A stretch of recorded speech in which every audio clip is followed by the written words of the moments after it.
אבנר היקר, הרבה הצלחה בתפקיד החדש במרכז הבנייה הישראלי. אני רוצה לברך אותך על כל מה שעשית ובזק. זכות גדולה לחגוג איתו, מזל טוב, שנה טובה. בהיכרות שלי איתך בשרשרת הדורות שהבאת אלפים רשע, ברכות על התפקיד החדש. סמנכ"ל רגולציה, ממשל ורשויות. האמת שיש לנו הרבה ממשקים של עבודה איתך, בנייה ירוקה. בכל תפקיד שאתה תהיה בו אתה תצליח ובגדול. תפקיד, הוא כבר מצליח.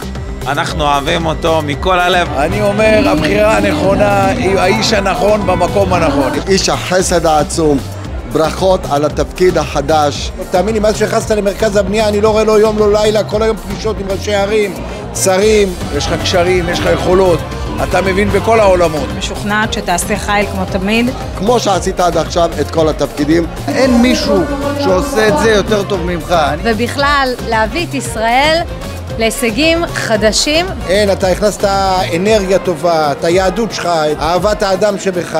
איך אתה מחבר את כולם. בנתינה ובאהבת חינם שלך. עושה את זה כולם פה מאהבה. ואני שמח להיות איתך גם השנה כאן. אני שמח ומאושר שאנחנו ביחד. אני חושב שהממשלה הייתה צריכה לקחת אותך כפרויקטור לחיבורים. אז מחכים לשיתוף פעולה פורה. ושיהיה לך בהצלחה רבה. ומזל טוב ליום ההולדת שלך. ומזל טוב ליום ההולדת. זה גם על הדרך. ובעזרת השם שנזכה לראות את כל החטופים והחטופות שלנו בבית במהרה. אמן. שנה טובה לך ולכל עם ישראל. תודה רבה.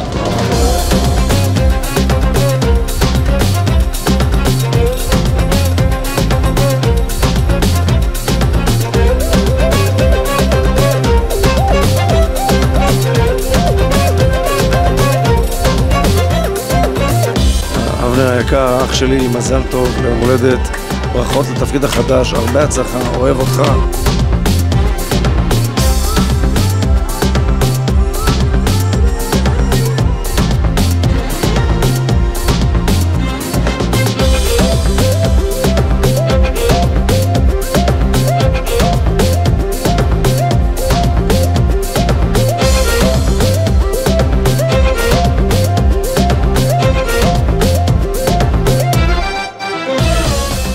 מזל טוב על תפקידך החדש כסמנכ"ל רגולציה, מזל טוב ליום הולדת. אני ואבנר חברים כבר המון שנים, כל תחום שהוא נגע בו הוא הצליח בו. המון מזל טוב, בהצלחה בהכל. אין לי ספק שבתפקיד החדש שלו הוא יעשה חיל. כמו שהצלחת עד עכשיו בכל התפקידים שלך, אני סמוך ובטוח שתצליח בתפקיד החדש. ושיהיו לנו הרבה פרויקטים משותפים. בהיכרות שלנו איתך בפן הפוליטי, אנחנו בטוחות שתצליח בתפקיד החדש.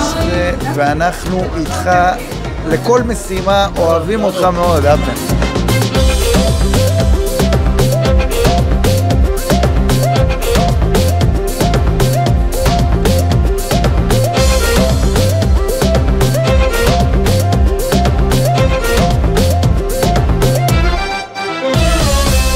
אבא, אנחנו בטוחות שתצליח בתפקיד החדש, כל דבר שאתה נכנס אליו אתה מצליח.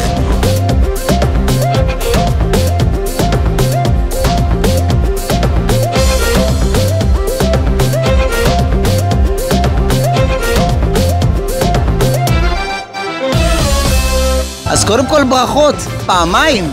אני נולדתי בתאריך משמעותי מבחינתי, ערב ראש השנה. האתגר השני זה שנכנסתי לתפקיד כסמנכ"ל רגולציה, ממשל ורשויות של מרכז הבנייה הישראלי. בהזדמנות הזאת אני רוצה להגיד תודה לכל האורחים שהגיעו, זה לא מובן מאליו, לא פחות חשוב.